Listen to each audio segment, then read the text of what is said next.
দিবা। তুমি শুনে রাখো আমি মাওলাই কারীম তোমার সাথে অবশ্যই আছি, ঠিক কিনা জোরে বলেন। আল্লাহ বলেন মা ইয়াকুনু মিন নাজওয়া সালাসাতিন ইল্লা হুয়া রাবিউহুম ওয়ালা খামসাতিন ইল্লা হুয়া সাদিসুহুম ওয়ালা আদনা মিন যালিকা ওয়ালা আকতারা ইল্লা হুয়া মাআহুম আইনামা কানু। আল্লাহ তাআলা বলেন বান্দা যে জায়গায় তুমি দুইজন থাকবা ওই জায়গায় আমি আল্লাহ তাআলা 3 নাম্বার জন হিসাবে উপস্থিত থাকি। বান্দা যে জায়গায় তোমরা 3 জন থাকবা চতুর্থ জন হিসাবে আমি আল্লাহ তাআলা তোমাদের সাথে থাকি। তোমরা যে জায়গায় চতুর্থ জন থাকবা ওই জায়গায় আমি আল্লাহ তাআলা পঞ্চম জন হিসাবে থেকে যাই। সুবহানাল্লাহ বলে বলি। আল্লাহ তাআলা আমাদের সাথে 24টা ঘন্টা পর্যন্ত থাকেন।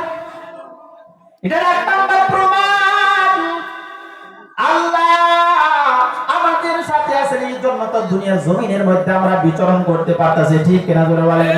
আল্লাহর একটা হুকুম ছাড়া গাছের একটা পাতা ওড়ে না, জাররা থেকে জাররা পরিমাণ কোনো বাতাস চলে না। ভাইরা আমার আল্লাহর হুকুম আছে, আল্লাহ আমাদের সাথে আছেন, যার কারণে দুনিয়ার মধ্যে আমি আপনি চলতে পারি, ঠিক কিনা জোরে বলেন। ভাইরা আমার এই জন্য আল্লাহ বলেন দুনিয়াতে যাওয়ার পর তোমরা কোনো সময় মন চাহি জিন্দেগি কাটাইবা না। আমার আল্লাহ যেভাবে চেয়েছেন ওইভাবে তোমরা জীবন যাপন করবা। কুল্লু নাফসিন বিমা কাসাবাত রহিনা। কারণ বলো তোমরা দুনিয়াতে ভালো করবা তো আল্লাহ তাআলা তোমাদেরকে ভালো রাখবেন, আল্লাহ তাআলা তোমাদেরকে ভালো কিছু দান করবে। তোমরা দুনিয়াতে খারাপ কাজ করবে তো আল্লাহ তাআলা তোমাদেরকে ভালো রাখবে না, অবশ্যই খারাপের মধ্যে দীক্ষিত করবে, কি করবে না জোরে বলেন। ভাইরা আমার দুনিয়াতে আমরা যদি ভালো করি, কর্মফল যদি ভালো করি, আল্লাহ তাআলা কোরআনে কারীমের মধ্যে বলতেছেন ইন্না আসহাবাল ইয়ামিন ফি জান্নাতিন ইয়াতাসাআলুন।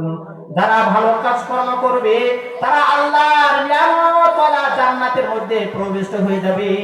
তারা জান্নাতের মধ্যে অবস্থান করবে, অবস্থান করে করে আনিল মুজরিমিনা মা সালাকাকুম ফি সাকর। জান্নাতের মধ্যে যারা প্রবেশ হবে তারা ওই যে জাহান্নামের মধ্যে যারা নিক্ষিপ্ত হয়েছে তাদের বিষয়ে আলোচনা পর্যালোচনা করতে থাকবে। জান্নাতের মধ্যে দেখবেন জান্নাতের মধ্যে যারা থাকবে জাহান্নামীদেরকে জিজ্ঞাসা করবে ও ভাই তোমরা আজকে জাহান্নামে কেন গো? দুনিয়াতে একসাথে আমরা চলতাম, একসাথে আমরা মাদ্রাসায় লেখাপড়া করতাম, একসাথে আমরা স্কুলে পড়ালেখা করতাম। ও দোস্ত আজকে তুমি জাহান্নামে কেন? কোন বস্তু মা সালাকাকুম ফি সাকর? কোন বস্তু তোমাদেরকে জাহান্নামের মধ্যে নিক্ষিপ্ত করলো? কোন বস্তু তোমাদেরকে জাহান্নামের মধ্যে ঢুকায়া দিল? এবার ওই জাহান্নামী ব্যক্তিরা তারা বলবে ক্বালু লাম নাকু মিনাল মুসাল্লিন।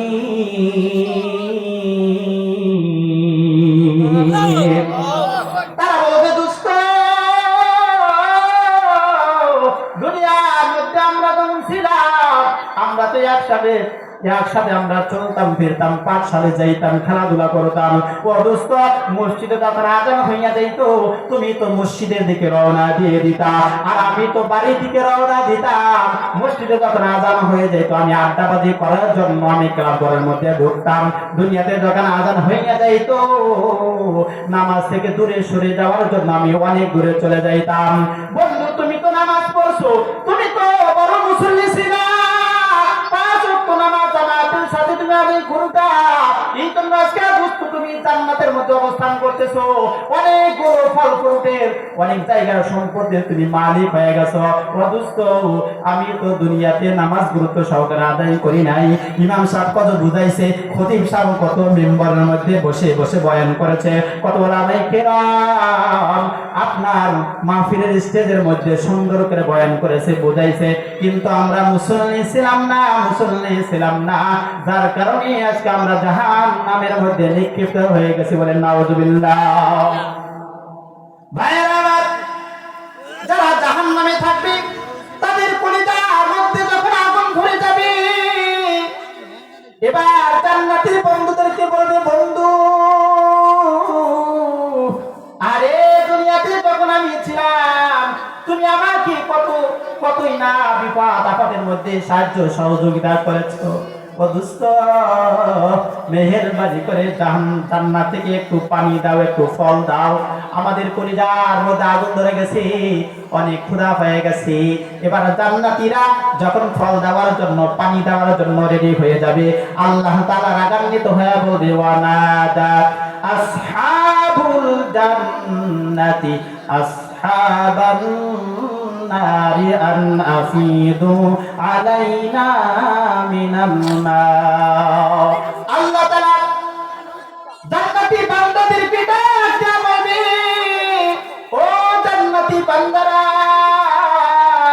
তোমাদেরকে যে পানি দেওয়া হয়েছে, তোমাদেরকে যে ফলের মালিক বানিয়ে দেওয়া হয়েছে, বিশাল বড় সাম্রাজ্যের মালিক বানিয়ে দেওয়া হয়েছে, এই তো ফল, এই তো পানি জাহান্নামী ব্যক্তিদের উপর হারাম করে দেওয়া হয়েছে। ক্বালু হারামাহুমা আলাল কাফিরিন। এই যে ফল, এই যে পানি, জান্নাতের নাজ নিয়ামত জাহান্নামী বান্দাদের জন্য হারাম করে দেওয়া হয়েছে। খবরদার, খবরদার, এক ফোঁটা পানি, একটা ফল পর্যন্ত ওই যে জাহান্নামী বান্দাদেরকে তোমরা কখনো দিতে পারবে না। ঠিক কিনা জোরে বলি? ভাইরা আমার, জান্নাতে যদি যাইতে হয়, এক নাম্বার হলো মুসল্লি হতে হবে। সাধারণ মুসল্লি হলে হবে না। সাধারণ মুসল্লি কাকে বলে ভাই? ফজরের নামাজ পড়লাম যখন খবর নাই, জোহর পড়লাম আসর খবর নাই, আসর পড়লাম মাগরিব খবর নাই, মাগরিব পড়লাম এশা খবর নাই। এটা তো বলে ভাই সাধারণ মুসল্লি। এক ওয়াক্ত পড়লে 3 ওয়াক্ত খবর নাই, 3 ওয়াক্ত পড়লে 2 ওয়াক্ত খবর নাই। ঠিক কিনা জোরে বলেন? এই জন্য ভাইরা আল্লাহ তাআলা সূরাতুল মাউনের মধ্যে বলেছেন, ফাওয়াইলুল লিল মুসাল্লিন আল্লাযীনা হুম আন সালাতিহিম সাহুন। আল্লাহ তাআলা কি বলেন জানো? আল্লাহ তাআলা বলেন, মুসল্লি যদি হইতে হয় পাক্কা সাচ্চা মুসলিম হয়ে যাও। সাধারণ মুসল্লি হইবা তো জাহান্নাম থেকে তোমরা বাঁচতে পারবে না। তো ভাইরা আমার, তাহলে এক নাম্বার জান্নাতি হতে হলে 5 ওয়াক্ত নামাজ বা জামাতের সাথে আদায় করার দরকার আছে না নাই? জোরে বলেন। 5 ওয়াক্ত নামাজ বা জামাতের সাথে আদায় করার দরকার আছে না নাই? ইমাম সাহেবের পিছনে গিয়ে আদায় করতে হবে।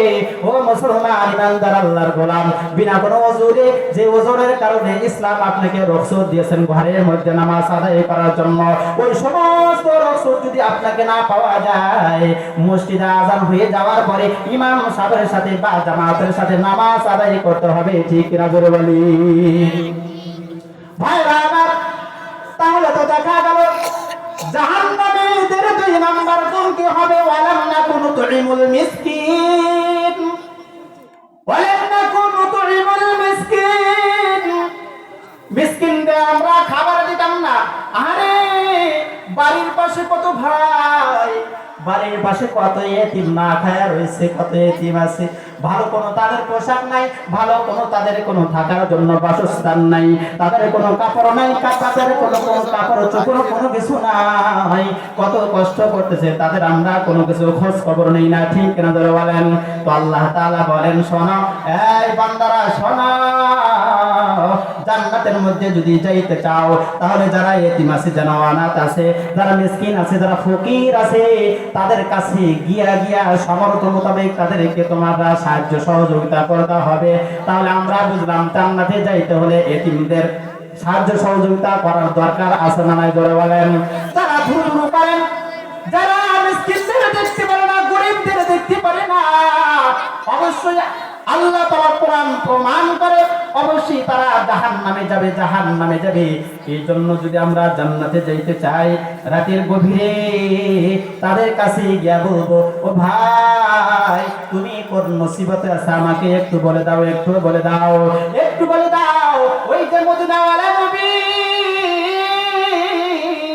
আমাদেরকে যেভাবে খিদমত করার জন্য বলছেন, সেইভাবে তোমার খিদমত করার জন্য আমরা তৈয়ার হয়ে গেলাম। ও ভাই, এই যে নাও 1000 টাকা তোমাকে দিয়ে দিলাম, তোমার সন্তান কি বিপদে আছে নাকি?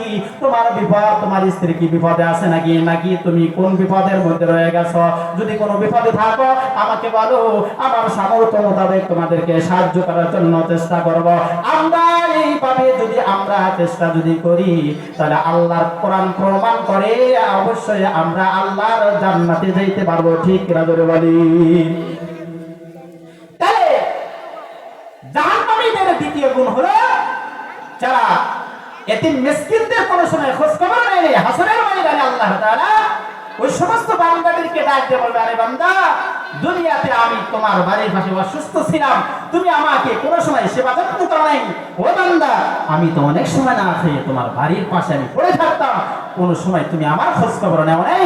তখন বান্দা আল্লাহরে বলবে, আল্লাহ, তুমি কোন সময় আমার বাড়ির পাশে তুমি না খাইয়া শুয়েছিলা? তুমি কোন সময় বিপদগ্রস্ত অবস্থায় ছিলা? আল্লাহ, তোমাকে তো দেখা যায় নাই। তখন আল্লাহ তাআলা বলবে, বান্দা, ওই যে তোমার বাড়ির পাশে এতিম মিসকিন যারা আছে তাদেরকে যদি সেবা যত্ন করতা, তাদের যদি খোঁজ খবর নিতা, তাহলে সরাসরি আমি মাওলায়ে কারীমের সেবা যত্ন এবং খোঁজ খবর নেওয়া হয়ে যেত। সুবহানাল্লাহ জোরে বলেন, আল্লাহু আকবার জোরে বলেন, আল্লাহু আকবার জোরে বলেন। হযরতে আবু বকর সিদ্দিক রাদিয়াল্লাহু তাআলা আনহুর জামানার একটা ঘটনা বলতেছি। হযরত আবু বকর সিদ্দিকের জামানা খেলাফত কাল চলে আসলো, আল্লাহ রাসূল দুনিয়া থেকে চলে গেলেন। ইন দ্য মিন টাইমে হযরত আবু বকর সিদ্দিক রাদিয়াল্লাহু তাআলা আনহু তিনি একটা লিস্ট করলেন। ওনার এই বিশাল বড় সাম্রাজ্যের মধ্যে, বিশাল বড় জায়গার মধ্যে কারা কারা এতিম আছে, মিসকিন আছে, তাদের একটা লিস্ট তৈরি করে কাবার মধ্যে সে চারটা টানিয়ে দিলেন। টানিয়ে দেওয়ার পরে এক একজন সাহাবী, এক একজন এতিমের, এক একজন ফকিরের, এক একজন মিসকিনের দায়ভার গ্রহণ করলেন। কিন্তু একজন ব্যক্তি বাকি রয়ে গেল। হযরত আবু বকর সিদ্দিক রাদিয়াল্লাহু তাআলা আনহু তিনি মনে করলেন যে হ্যাঁ, অবশ্যই আমি এই এতিম মিসকিনের, গরিবের আমি দায়ভার গ্রহণ করব। সুবহানাল্লাহ। তো তিনি কি করলেন? হযরত আবু বকর সিদ্দিক রাতের গভীরে উঠা, যখন রাতের 2টা-3টার সময় তাহাজ্জুদ পড়ার জন্য যখন ওঠেন, রাতের বেলায় তিনি কিছু খাবার দাবার লইয়া সেই এতিমের বাড়িতে চলে যান। সুবহানাল্লাহ জোরে বলেন। হযরতে ওমর ইবনুল খাত্তাব রাদিয়াল্লাহু তাআলা তিনি মনে করলেন যাই হোক, এই এতিমের, এই মিসকিনের আমি সেবা যত্ন করে হযরত আবু বকর সিদ্দিক রাদিয়াল্লাহু তাআলা আনহুর চেয়ে অনেক গুণে পরিমাণে আমি নেকি বেশি লাভ করব। সুবহানাল্লাহ জোরে বলেন। ভাইরা আমার, আবু বকর সিদ্দিক রাদিয়াল্লাহু তাআলা রাতের গভীরে তার বাড়িতে যায়। ওই ব্যক্তিটাকে রাতের বেলায় গোসল করাইয়া, খাওয়াইয়া, যাহা কিছু প্রয়োজন হয় তার হাতে ধরাইয়া দিয়া চলে আসেন।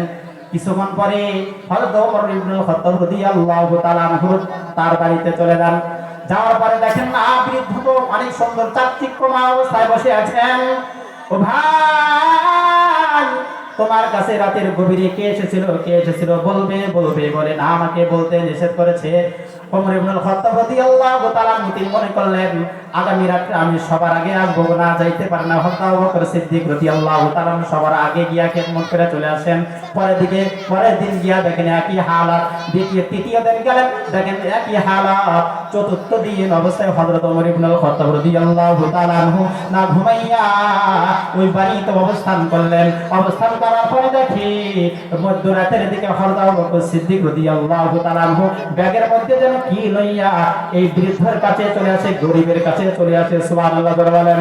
ভাইরা আমার, হযরত ওমর ইবনুল খাত্তাব রাদিয়াল্লাহু তাআলা বলেন, আবু বকর, আমি তো মনে করেছিলাম এই বৃদ্ধের খেদমত করে, এই এতিমের খেদমত করে আপনার চাইতে নেকি বেশি পরিমাণে আমি সামনের দিকে আগায়া যাব, কিন্তু এই জায়গায় আমি ফেল হইয়া গেলাম। আমি এই জায়গায় আপনার